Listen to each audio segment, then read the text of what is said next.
ఇప్పుడు పురుషోత్తం రెడ్డి గారు చెప్పారు. సరే, ఏమేమి ఫ్యాక్టర్స్? లీడర్ యొక్క క్రెడిబిలిటీ, ఆ పార్టీ లీడర్ యొక్క క్రెడిబిలిటీ, గత ప్రభుత్వంలో ఉన్న ప్రాక్టీసు, ఈ ప్రభుత్వం అంటే రెండు కూడా 2014 to 19 ఒకళ్ళు, 19 to 24 ఒకళ్ళు, రెండు ప్రభుత్వాలు ఉన్నాయి. రెండు ప్రభుత్వాల ప్రాక్టీస్ని చూశారు, వాళ్ళు ఇచ్చిన సంక్షేమ పథకాలు చూశారు, కొత్తగా ఇప్పుడు మళ్ళీ ఇస్తున్న హామీలు చూస్తారు. ఏమేమి ఫ్యాక్టర్స్ అనేటువంటిది ఇక్కడ అనేక అంశాలు మీరు అన్నట్టుగా వెల్ఫేర్ స్కీమ్స్తో పాటు రాజధాని సమస్య, లేకుండా ఇంకా ఇతర సమస్యలు ఏమేమి ఫ్యాక్టర్స్ పనిచేసే ఎవరి అంచనాలు కొన్ని ఉన్నాయి. రెండోది ఏంటంటే, నేను ఇందాక అడిగిన పురుషోత్తం రెడ్డి గారు సెకండ్ రౌండ్లో చెప్తారు, ఈ హింసాత్మక సంఘటనలు అనేటువంటిది కూడా రేపు భవిష్యత్తులో మనకేదైనా పెట్టుబడులు రావాలన్నా, లేదంటే ఇతరితర అభివృద్ధి కావాలన్నా ఎట్లాంటి ప్రభావం చూపించే అవకాశాలు ఉంటాయి ఇటువంటి సంఘటనలు అనేది కూడా రెండో అంశం. ఒకటి ఎన్నికల ఫలితాలకు సంబంధించి నా అసెస్మెంట్ 2014 ఎన్నికల ఫలితాలు దాదాపు పునరావృతం కావచ్చు అనేది నా అభిప్రాయం. అప్పుడు కూడా స్వీప్ రాలే. 2014లో టీడీపీ కూటమి, టీడీపీ బీజేపీకి స్లైట్ మార్జిన్, కాబట్టి అది పునరావృతం కావచ్చేమో నా అభిప్రాయం. ఆ ప్రకారంగా తీసుకుంటే కాంగ్రెస్ కు 0 నుండి 2 రావచ్చు. కాంగ్రెస్ కు 0 నుండి 2, ఎందుకంటే మా పార్టీతోనే ప్రారంభిస్తున్నాం. తర్వాత వైకాపా పార్టీకి 60 నుంచి 80 రావచ్చు. ఇంట్లో మ్యాజిక్ ఫిగర్ 88, మొత్తం 175లో 88 మ్యాజిక్ ఫిగర్. వైకాపాకు 60 నుండి 80, మాకు 0 నుండి 2, టీడీపీ కూటమికి 95 నుంచి 115. కాబట్టి స్వీప్ అనేది కాకుండా 2014 ఎన్నికల ఫలితాలు పునరావృతం కావచ్చేమో రాష్ట్రంలో నా అసెస్మెంట్. రెండవది రాయలసీమకు సంబంధించి 52లో మాకు 0 నుండి 1 రావచ్చు, టీడీపీకి 20 నుంచి 26, వైకాపాకు 26 నుండి 32 ఈ మధ్యలో ఫిగర్ రావచ్చు అనేది రాయలసీమలో వైకాపాకు ఉంటుంది.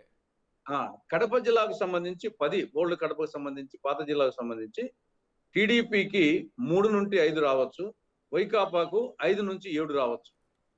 తర్వాత పులివెందులకు సంబంధించి జగన్ గెలుస్తాడు కానీ మెజారిటీ గణనీయంగా తగ్గుతుంది.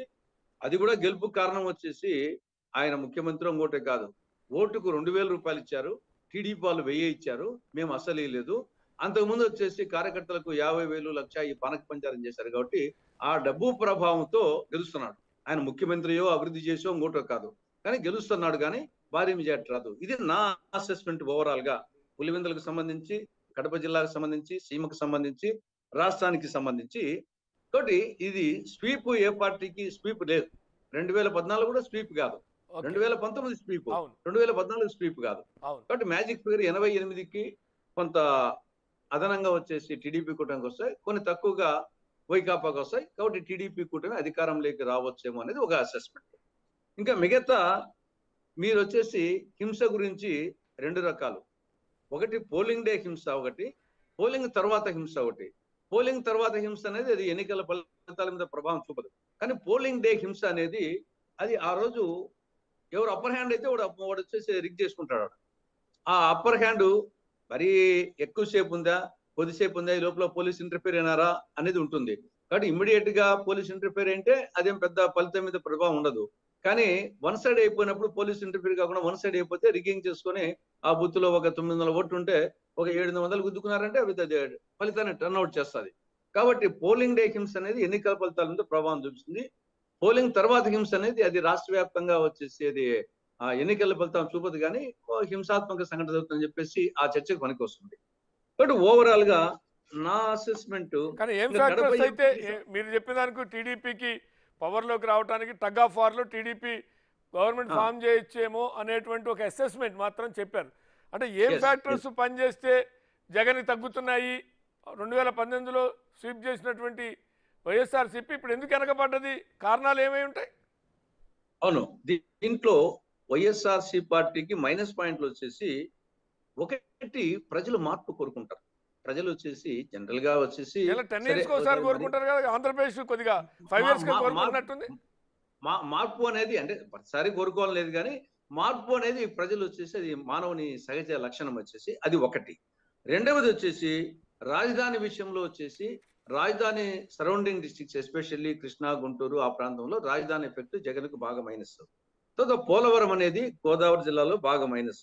ఓవరాల్ గా ఈ కక్ష రాజకీయాలు అనేది జనరల్ గా మనిషి వచ్చేసి ఒక మనశ్శాంతి ఉండదనే యాంగిల్లో కచ్చ రాజకీయాలు ఓవరాల్ గా అది ఎవరు తప్ప ఎవరు కచ్చ రాజకీయాలు వచ్చినాయి ఈయన ప్రభుత్వంలో అనేది ఒకటి. తర్వాత వచ్చేసి ఇక్కడ వివేక హత్య ఇది చాప కింద నీరులో రాష్ట్ర వ్యాప్తంగా పనిచేసింది. అంటే ఓవరాల్ గా ఇక్కడ శర్మిలమ్మ ప్రచారము, సునీత ప్రచారము, విజయమ్మ అమెరికా నుండి ఇవ్వడము, అంటే ఓవరాల్ గా కడప ఎంపీ మీదనే కాకుండా ఓవరాల్ గా రాష్ట్రం మొత్తం మీద కొంత జగన్ కి వచ్చేసి ఒక మైనస్ అనేది ఫ్యాక్టర్ వచ్చింది. దానికి తోడు కాంగ్రెస్ వచ్చేసి గతానికంటే పుంజుకుంది. నేను చెప్పినట్టు అధికారంలోకి మేము సీట్ ఎమ్మెల్యే సీట్ రాకపోవచ్చు, అంతకుముందు కానీ 1% ఇప్పుడు 3 or 4% రావచ్చు. మైనారిటీ ఓటు కాంగ్రెస్ కు బలంగా వస్తాయి ఈసారి. పార్లమెంట్